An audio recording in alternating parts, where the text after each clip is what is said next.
So last month, I did something that was equally exciting and terrifying. I quit my job to become a full-time content creator. No guaranteed monthly salary, no backup plan, just me, my ideas, and my phone. So here's the tea. I've been thinking about quitting my job for months, but honestly, nothing really prepares you for the moment that you actually hand in your notice.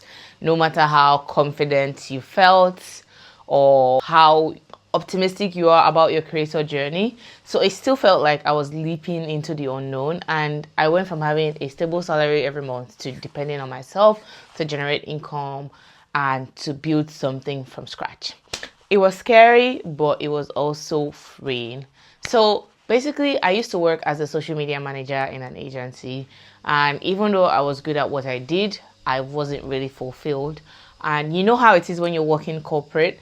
Everything has to be approved, everything has to be branded, you're not allowed to be creative.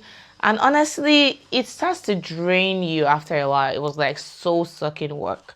So I decided to start channeling all my unused creativity into my content. And I've been doing content part time for about 10 years now. Until late last year, I was at 4,000 followers on IG and less than 20K overall on all platforms.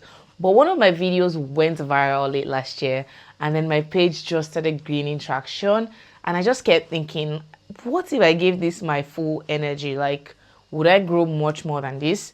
So I decided to try this. And honestly, I didn't have a big savings cushion. I didn't have anything figured out, but I just knew that I didn't want to keep wondering, what if I taken my content career seriously? Where would I be a year from now? So I decided to make the leap. And guys, this is what happened. So I quit my job early in May, and I made just under £960.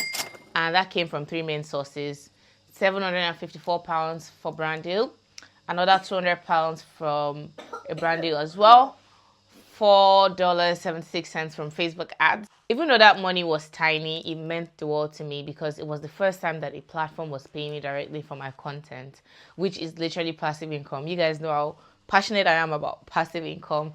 And even though it was under £5, it just made me feel like things are finally moving in the right direction. I've been monetized, and I also hit 25,000 followers on Instagram, which was a huge milestone. I've been growing really quickly, mostly just by showing up consistently and being myself, and people seem to really be connecting with that. So the engagement, the DMs, the comments is all just reminded me that I'm building something that matters, and that's what keeps me going, to be honest. And not the money, even though the money helps. But don't get me wrong, this first month was not like my soft life era or anything. I was working my ass off planning content, shooting, editing, pitching to brands, learning about taxes, affiliate links, all with a toddler at home, and trying not to be burnt out at the same time, and also trying to create more art because I'm also an artist. So being your own boss does sound cute, but until you realize that there's pressure on you now, and there's no one else to blame if things don't work out. There's no guaranteed payday at the end of the month, and that really bothered me because even though I earned that much money that month, a lot of it went into like sorting stuff around the house or buying some things that I needed for my content, like more equipment and things like that. So I didn't really feel like I made money at the same time. So I wouldn't really say I'm at the stage where I can say, ooh, I'm getting like lots of cash. So at the end of the day, it all still depends on you. If you decide I'm not going to shoot any content, or I'm only going to post once a day or twice a week, well, it's on you, to be honest. No one's going to bother you. Looking forward, now that we're in June, things are already looking good. I made my first sale on my personal shop. For those who are not aware, I sell t-shirts on my personal page called Carrie, and that was so surreal that someone actually wanted to wear my design. That's wild to me. I also did affiliate sales on TikTok, which is actually this week that I'm wearing. The craziest thing is that the purchases for this week, I made 3 sales. I made 4 sales, which was 3 orders. Came mostly from Twitter, me posting my videos to Twitter, and people were like, oh, we love your hair. And then I sent them my TikTok showcase link. And that's the plot twist that even though I was making TikTok videos with product links, no one was buying them, but Twitter brought the buyers. This taught me something very important about visibility, that it spreads. And because something is based on TikTok doesn't mean you're going to get buyers from TikTok. You never know where your buyer or your next opportunity is going to come from. So you just have to keep showing up everywhere you can.